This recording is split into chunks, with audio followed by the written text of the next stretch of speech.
Welcome to Module 4 for English 240. Starting today, we're transitioning from Module 3, in which we concentrate on the genre of creative nonfiction, to Module 4, in which we'll concentrate on the genre of poetry.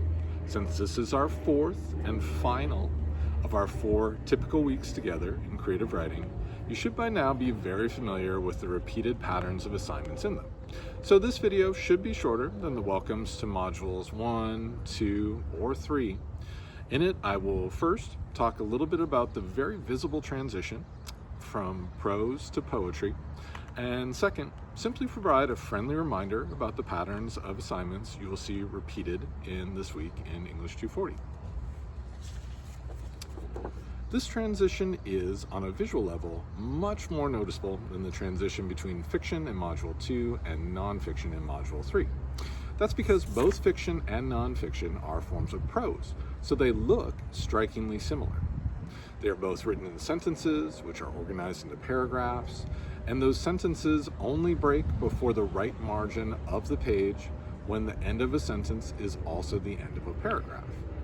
As you'll hopefully recall from my earlier mini lesson, wait, what's a genre of creative writing?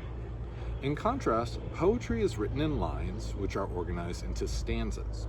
The most obvious visible difference between the lines in poetry and the sentences in prose is that the lines in a poem also tend to start at the left margins, but then the right-hand ends of them tend to be ragged. That is, they tend not to extend all the way to the right margin of the page.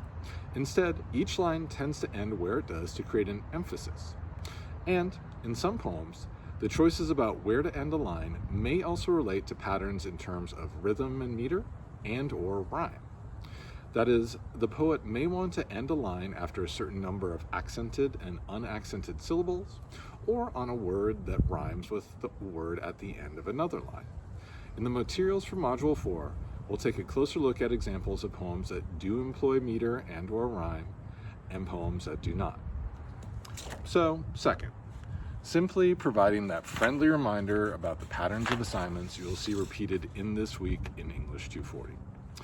As in the rest of our typical weeks in creative writing, you have a first set of assignments due on Monday and a second set of assignments due on Thursday.